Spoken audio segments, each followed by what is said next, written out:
I'm still, after all the fights you've had, in awe of the fact that you do what you do. It's mind-blowing to me.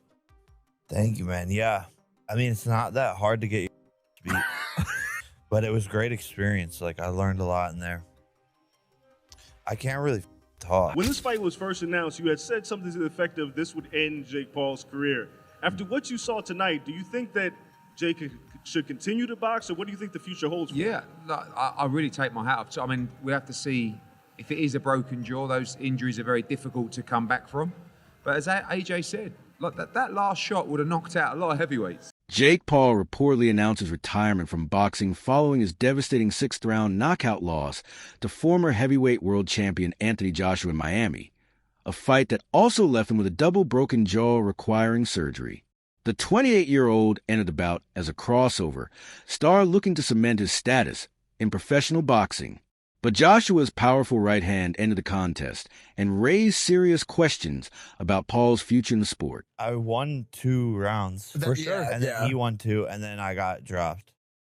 But yeah, I was doing good. I just think my cardio, just the mental pressure of the big guy and sparring the big people is different than the 10-ounce gloves. So I was feeling his power a lot more. But it was a great experience. Like, I learned a lot in there.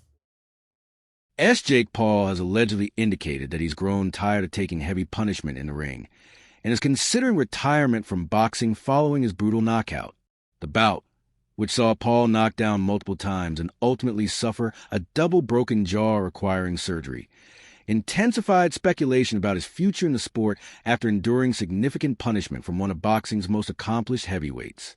I can't really Are you in pain? Yeah, but it's not from like talking. Talk to me about what your jaw feels like, because you got It's like a baseball in there. two plates. It just feels like 4 titanium plates. 4 titanium plates. How many do you have? Just 1. 8 screws. 8 screws. Wait. All right, I got plate in my head. Meanwhile, Eddie Hearn didn't back away from his earlier prediction, but he did strike a more serious tone after the fight.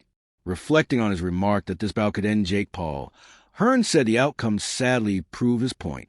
He explained that injuries like a broken jaw aren't just painful. They're mentally and physically difficult to recover from, especially for fighters still developing at the elite level. Hearn noted that time away from sparring, fear of brain injury, and loss of rhythm can permanently alter a boxer's trajectory. While he acknowledged Jake's toughness and willingness to compete, Hearn stressed that boxing is ruthless, and moments like this often force fighters to reconsider whether the risk is truly worth it. From boxing, I'm getting hit in the fucking face every single day while I could be playing soccer in Saudi. I'm friends with the Saudis / football. Back in the day? I was on the A team in 7th grade. I have a really good kick. I can run fast, and I'll knock out everyone that with us. Please give me $1 billion. UFC commentator and podcaster Joe Rogan offers serious and cautionary reaction after Jake Paul was knocked out by Anthony Joshua and suffered a double broken jaw, urging the influencer-turned-boxer think seriously about the long-term consequences of continuing his boxing career. Rogan emphasized that the punishment Paul absorbed, especially the hard shots from a seasoned heavyweight like Joshua, carries risks beyond the immediate injury, suggesting there's a price you pay that is not worth it, including severe adverse effects that many fighters struggle with after their careers. He described the knockout blow Paul took as carrying the force of like 10 punches, highlighting how quickly damage can accumulate inside the ring. Rogan's message wasn't just about this one fight. It was a warning that repeatedly taking punishment at a high level can have lasting effects, and that Paul should consider whether continuing is worth the risk. With you, because when this fight was first announced, you had said something to the effect of this would end Jake Paul's career. After what you saw tonight, do you think that Jake should continue to box, or what do you think the future holds for him? Yeah, I really take my hat off. So, I mean, we have to see if it is a broken jaw. Those injuries are very difficult to come back from.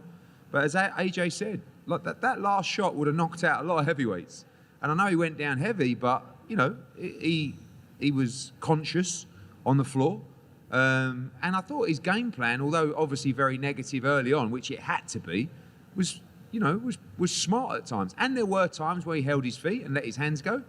you know, it was a very one-sided fight. It was always going to be a one-sided fight. But you can't give him anything but credit and respect. There's a lot of negative people out there. There's a lot of people who want to criticise people. They're not doing what Jake Paul's done. He just went in with Anthony Joshua and gave it his best shot. Took a lot of punishment and ended the fight eventually on his feet.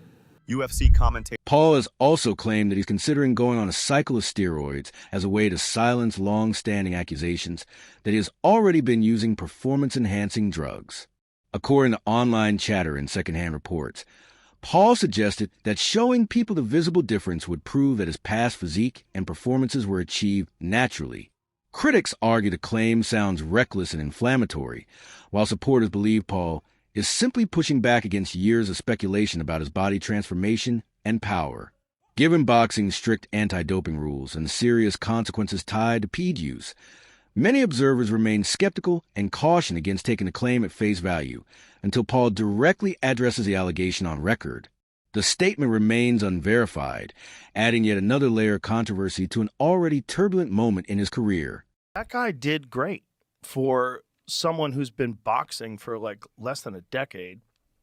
He has had no real professional opponents other than Tommy Fury that were legitimate world-class boxers. I don't even remember what happened in the Tommy. He lost a close decision, but it was a good fight. It was a good fight, though. He's a good boxer. If he wasn't a YouTuber, people would be way more impressed with him. Yeah. The problem is he was like a famous kid, and then no one took him seriously. Yeah. But and then he started too with like more spectacle-ish fights. People were like, "Oh, this is you." He fought, Nate Robinson, like a basketball player. But the thing is, he knocked Nate Robinson He knocked him dead. the fuck out. And yeah. it's the way he did it that I was trying to tell people. I'm like, no.